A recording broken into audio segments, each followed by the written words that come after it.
감사합니다. 8월 첫째 주 금요기도회로 하나님 우리를 인도하여 주심을 감사합니다. 하나님 우리의 찬양과 기도와 또한 우리 공동체가 하나님 앞에 아뢰는 모든 것들, 하나님 간절히 아뢰는 모든 것들 우리 하나님 희망해 주시고 하늘 문을 열어주셔서 우리에게 신령한 것들로 공급하여 주시옵소서. 이 밤에 나오신 우리 성도님들, 우리 하나님 큰 은혜의 시간 될 수 있도록 하나님 만지시고 싸매어 주시옵소서. 예수님의 이름으로 기도드려옵나이다. 아멘. 오늘 우리에게 주신 하나님 말씀은 신명기 16장 18절에서 20절 3절만 살펴보겠습니다. 신명기 16장 18절에서 20절 세 절만 살펴보도록 하겠습니다. 구약성경 288면에 신명기 16장 18절에서 20절 세 절만 살펴보도록 하겠습니다. 교도가시고 20절은 우리 함께 읽도록 하겠습니다. 내 하나님 여호와께서 내게 주시는 각성에서 내 지파를 따라 재판장들과 지도자들을 둘 것이요 그들은 공의로 백성을 재판할 것이니라. 너는 재판에 붙게 하지 말며 사람을 외모로 보지 말며 또 뇌물을 받지 말라. 뇌물은 지혜자의 눈을 어둡게 하고 의인의 말을 굳게 하느니라. 함께 읽겠습니다. 너는 마땅히 공의만을 따르라. 그리하면 내가 살겠고 내 하나님 여호와께서 내게 주시는 땅을 차지하리라. 아멘. 옆에 계시면 인사하겠습니다. 사랑합니다. 축복합니다. 인사하겠습니다. 사랑합니다. 축복합니다. 아멘. 아멘. 아멘. 예. 2026년 현재 대한민국의 판사는 3,400명 정도 되고요. 법원직 공무원은 한 15,000명 정도 됩니다. 평균 사건이 650만 건에서 710만 건 정도 되니까 판사 한 명당 1,900건에서 2,100건 정도 처리를 합니다. 그만큼 우리나라는 재판이 상당히 많습니다. 가사, 행정, 민사, 형사소송 어마어마한 재판들이 우리가 많이 있죠. 판사의 유무죄의 결과에 따라서 개인과 조직에 사활이 걸린 만큼 재판은 매우 중요합니다.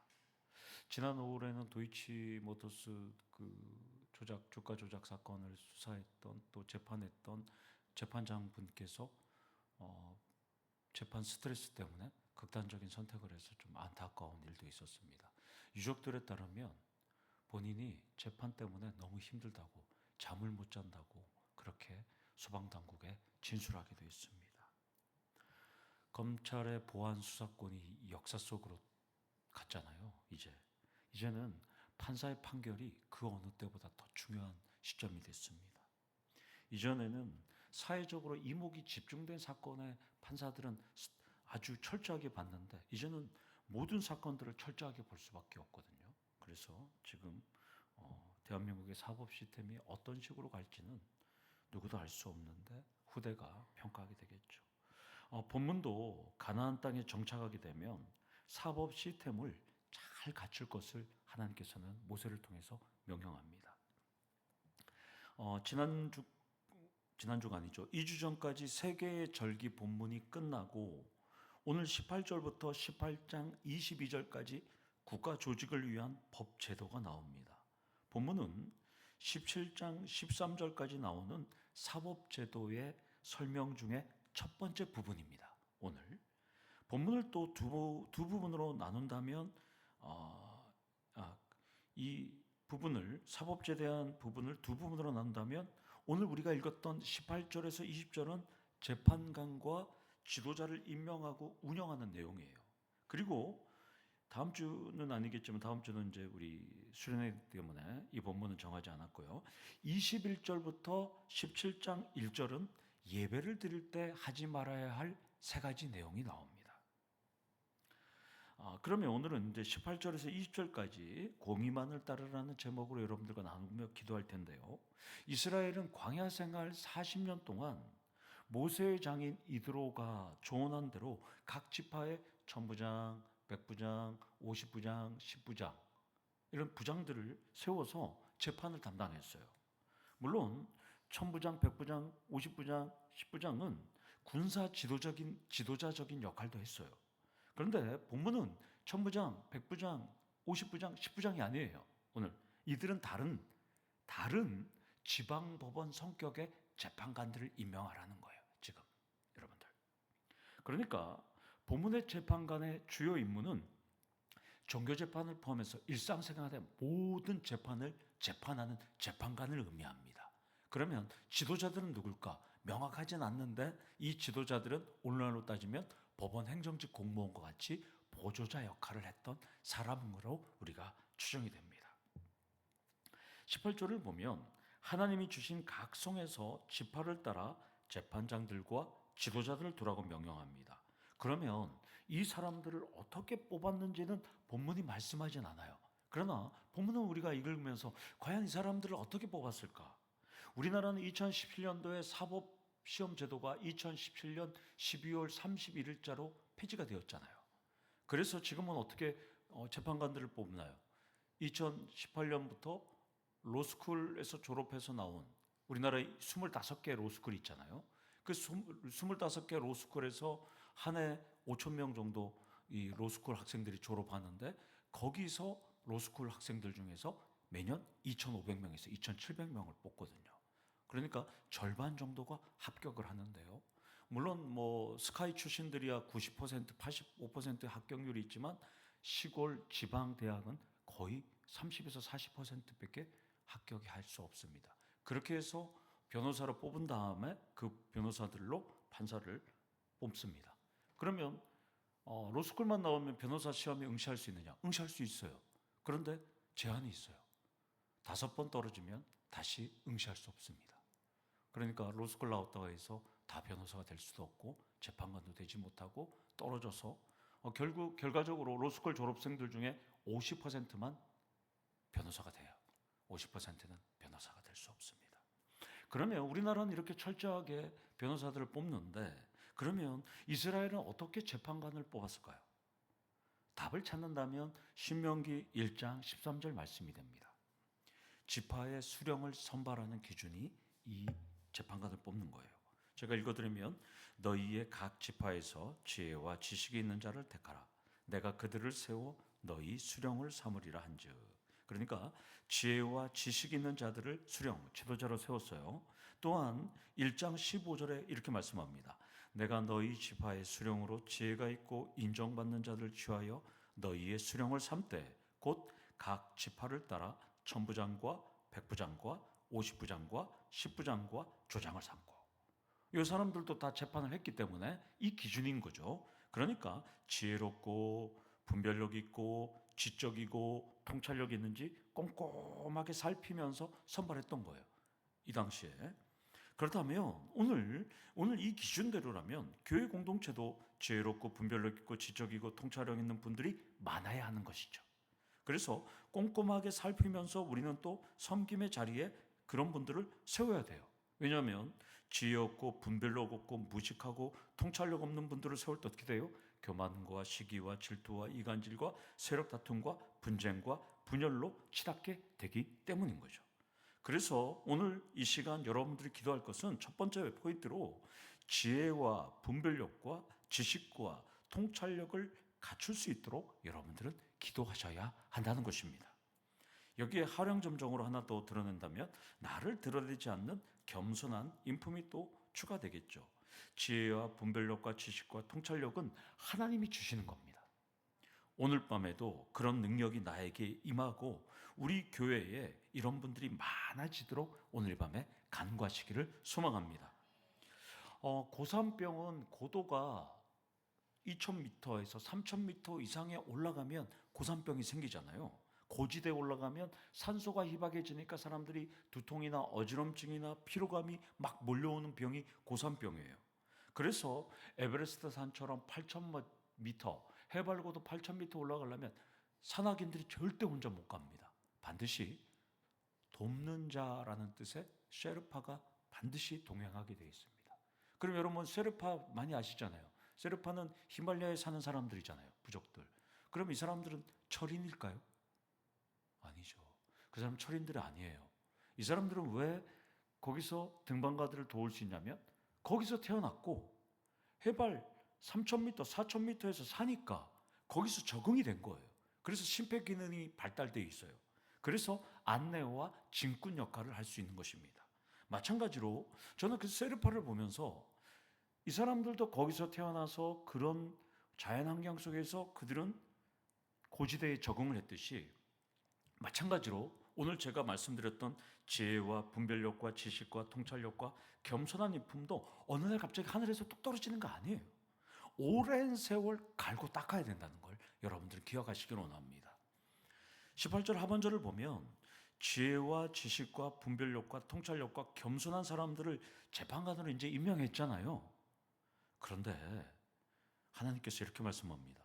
그들은 공의로 백성을 재판하라. 여러분 이거 이해가 될까요? 지혜가 있고 지식도 있고 분별력 있고 통찰력 있고 겸손한 사람들을 재판관으로 선별해서 임명했는데 왜 공의로 백성을 재판하라 이렇게 명령할까요? 하나님께서는 아무리 덕망과 인품을 갖춘 사람이라도 공의롭게 재판하지 않을 것이라는 것을 전제하고 있습니다. 한술 더 떠서 19절은 재판이 공정하게 진행되지 않는 이유를 세 가지로 말씀해요. 첫 번째는 재판을 굽게 하지 말라. 두 번째는 사람을 외모로 보지 말라. 세 번째는 뇌물을 받지 말라. 그러니까 이게 반대로 얘기하면 재판을 굽게 하기 때문이고요, 사람을 외모로 보기 때문이고요, 뇌물을 받기 때문에 하나님은 공의롭게 재판하라고 말씀합니다. 지혜와 지식과 분별력과 통찰력과 겸손한 인품을 가진 사람들을 고르고 골라서 했는데도 공정하게 못한다는 거예요. 하나님 아셨어요. 여기서 굽다라는 동사 나타는 벗어나게 하다, 비틀게 하다, 방향을 돌리다 이런 뜻이에요. 그러니까 재판관이 사심에 의해서 여러 가지 이유로 사실을 왜곡시킨다는 거예요. 제가 재판관인데 영도가 한번 잘못했어요. 저 영도 알아요. 제가 사심으로 영도야 내가 이번에 무죄 해줄게. 무죄하는 거예요. 죄를 졌는데. 오랜만에 윤정이가 나왔어요. 이번 잘못했어요.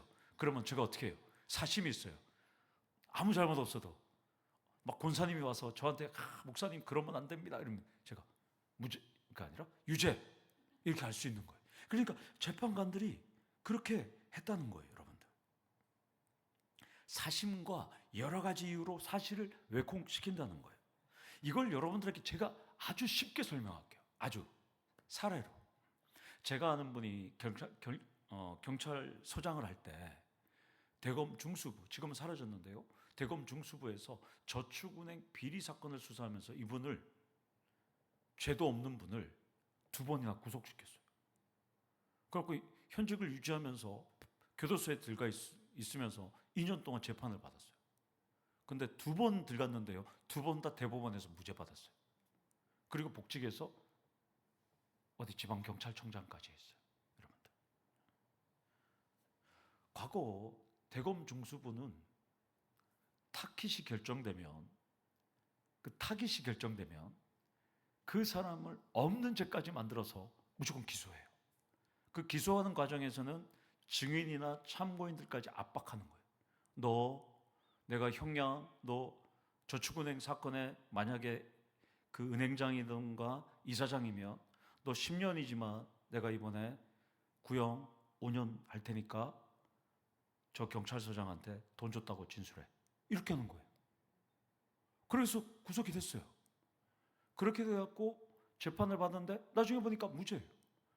대검 중수부가 하늘을 나는 새도 떨어뜨린다고 그랬는데 얼마나 고난이 막강하면 재판부까지 압박했어요. 판사들한테. 이번에 유죄 때리세요. 그렇게 해갖고 1심 유죄, 2심 유죄, 3심 가니까 대법관들이 많으니까 여기까지는 안 되는 거예요. 그래서 재판을 하면서 막 돈을 막 10억씩 쓰게 되는 겁니다. 여러분들, 과거에 나는 새도 떨어뜨린다는 곳이 2개 있었어요. 하나는 대검 중수부, 하나는 중앙정보부. 아시죠? 중앙정보부. 근데 그 둘은 다 사라졌어요. 그렇게 나쁜 짓을 하니까 다 사라졌어요. 여러분들, 여기서 두 번째로 하나님 말씀에서 벗어나지 않는 기본을 위해서 여러분들 오늘 밤에 계속 기도하셔야 돼요. 말씀에서 벗어나고 왜곡된 삶을 살 때 영혼이 사라지게 될 뿐이에요. 여러분들, 더 재밌는 것은 뭐냐면 대검 중수부 때문에 억울하게 2차례나 구속된 분이 지난 정권에는 자기를 구속했던 사람 최측근이었어요. 정치는 생물이에요, 생물. 자신을 구속했던 사람들이 정권에 있는데 그 사람들 옆에서는 또 그렇게 참 아이러니합니다. 두 번째는 공정한 재판이 되지 않는 이유가 사람을 외모로 보지 말라는 거예요. 이것을 직역하면 너는 얼굴을 보아서는 안 된다 이거예요. 재판할 때 얼굴은 당연히 보겠죠. 그러니까 그 얼굴을 인식해서는 안 된다는 거예요. 그냥 다른 사람으로 보는 거예요, 여러분들. 이것은 재판관이 잘생긴 사람, 아는 사람, 권력자를 보고 편파적으로 판결할 가능성이 매우 높았기 때문입니다. 이런 일은 현재에도 일어나요. 2026년 대한민국에서 일어났잖아요. 광주에 경찰관 아들 사건에 대해서 형사팀장하고 담당 직원이 그 아버지랑 알아요. 그랬더니까 그냥 일반 살인죄로 기소하고 또 서로 알고 지내면서 또 도움을 주고, 그것이 결국 사회적 파장을 일으켰잖아요, 대한민국에서. 또 어떤 일이 있냐면 판검사로 있다가 퇴직하잖아요. 그러면 방금 퇴직한 사람들한테 재판장이나 검찰에서 예우를 해줘요. 이걸 뭐라 그래요? 우리가 전문용어로 전관예우라고 그럽니다. 그래서 많은 사람들이 형사사건이나 민사사건이 있는데 그 재판부와 관련된 변호사, 최근에 법원장을 하던 또 부장판사를 하던 이런 사람들 찾아간 이유가 그거예요. 전관예우 혜택을 받기. 아직도 대한민국에 그런 일들이 일어나고 있어요, 여전히. 그러니까 오늘 전관예우가 외모로 보는 거예요. 그리고 경찰 같은 경우에는 서로 아는 처지에 도와주는 것, 그런 일이 벌어져요. 그리고 실질적으로 왜 이런 일이 벌어날 수밖에 없냐면, 여러분들 오늘 여기서 각 성에서 사람들을 뽑아야 되잖아요. 이 당시 통상적으로 예수님 당시만 해도 통상적으로 작은 성은 인구 300명에서 1000명밖에 되지 않아요. 그리고 보통 성은 인구 1000명에서 3000명이에요. 그리고 가장 큰 성은 10,000명 정도 되고요. 이스라엘의 최고 도시인 예루살렘은 5만에서 7만, 많아봤자 10만밖에 되지 않아요. 여러분 생각해 보세요. 300명밖에 돼. 예수님 당시에 예수님 나사렛에서 살았잖아요. 베들레헴에서 태어났지만 나사렛 살 때 나사렛 인구가 400명이었어요. 그러면 그 나사렛 성에 재판관이 있을 거 아니에요. 400명이면 누군지 다 알잖아요. 그 재판 오면 간접적으로 다 연결돼 있어요. 피해자든 피의자든 아니면 갑이든 을이든 400명의 도시에서 다 알게 돼요. 이가리도 마찬가지죠. 이가리에도 누군지 다 알잖아요. 숟가락도 다 알잖아요. 다 아는데 재판관 다 알아요. 누군지 알아요. 평상시에는 다 우리 다 아는 사람들인데 재판장이 딱 재판관에 오면 서로 아는 처지에 판정을 한단 말이에요. 오늘 그 얘기를 지금 말씀합니다. 공정의 문제가 발생하는 거예요. 본문의 재판관은 지방법원이에요. 여기서 불공정한 판결이 생기면 상급 법원에다가 항소화되고 나중에는 예루살렘까지 가면 되지만, 지금 하나님은 1심부터 공정한 재판을 하라고 명령하고 있어요. 여러분 한번 생각해보세요. 가정에서 여러분들 자녀들이, 우리 수아하고 채훈이가 서로 싸웠단 말이에요. 그러면 엄마 아빠는 어떻게 해요? 잘잘못을 따지기 전에는 그러면 안 돼. 너희들 남매잖아. 너희들 같이 가야지. 이렇게 얘기하면 걔네들이 뭐라 생각해? 네, 알겠습니다. 그래요? 절대 안 해요. 그냥 입이 이만큼 나와갖고 내가 잘못한 거 없는데 얘가 잘못했는데 또 상대방이 누나가 잘못해. 이렇게 되는 거잖아요. 맞죠? 사람들이 전부. 아무리 여러분들이 자녀들이 잘못해서 아무리 여러분들이 철저하게 화해를 시키고 여러분들이 막 해도 갈등만 더 고조된다는 거예요. 마찬가지로 서로 잘 아는 성읍과 공동체에서 이루어지는 판단과 판결도 불만이 생기는 만큼 하나님은 편견을 갖고 처리하지 말라는 거예요. 사심을 갖고 하지 말라고 지금 말씀합니다. 여기서 세 번째 포인트로 하나님의 사람은 편견을 배제한 공정의 중심이 되셔야 돼요. 여러분들도. 물론 이게 말처럼 깨달음처럼 쉬운 게 절대 아니라는 것을 저도 인정합니다. 최근 대한민국 사회가 왜 이렇게 변했냐면 공정을 중시하게 여기는 문화이기 때문이에요. 공정이 아니면 MZ세대들은 받아들이지 않아요. 이 사람이 어쩌고 저쩌고 저 사람이 어쩌고 저쩌고 아니라 공정하지 않으면 사람들이 인정하지 않아요. 홍명보 감독의 선임에 대해서 문제가 일어나는 이유가 뭐냐면 그 사람이 능력이 작고 못하고가 아니라 공정한 선발. 그러니까 그 사람을 선발하면서 다른 사람이 떨어졌기 때문에 MZ들은 그게 반발하는 거예요. 그걸 이해를 못하는 거예요. 여러분들. MZ들은. 여러분들. 공정이 최고의 화두입니다. 여러분들도 공정과 상식이 통하는 삶을 살아가셔야 된다는 것이죠. 그리고 공정한 재판이 되지 않는 세 번째 이유가 뇌물을 받지 말라라고 하는 거예요. 뇌물은 지혜자의 눈을 어둡게 하고 의인의 말을 굽게 하느니라 이렇게 말씀하잖아요. 뇌물은 편파적인 시각을 만들기 때문입니다. 구약은 총 20곳에 뇌물이 공의를 무너뜨린다고 강조해요. 잠언 17장 23절에 이렇게 말씀합니다. 악인은 사람의 품에서 뇌물을 받고 재판을 굽게 하느리라 이렇게 말씀합니다. 여러분들도 이제 그 언론 인터뷰 같은 거 많이 보잖아요. 언론 인터뷰에서 많은 국회의원들이나 대기업이나 이런 분들이 이제 왜 돈을 받으셨습니까? 하면 여러분들이 뭐라 하는 거 다 듣잖아요. 1억 원을 받았는데요. 뇌물이 아니라 선물이었습니다. 이렇게 말씀하잖아요. 전부 다 선물이라고. 그러니까 뇌물과 선물은 종이 한 끗 차이예요. 여러분들. 그리고 어떤 분들 저는 최근에 이런 분들도 봤어요. 그 통일교 때문에 막 그 구속돼 갖고 국회의원 대법원에서 이제 된 그분들 보면 이렇게 말합니다. 잠깐 빌렸었고 갚았다고 이렇게 또 거짓말하는 분들도 있어요, 여러분들.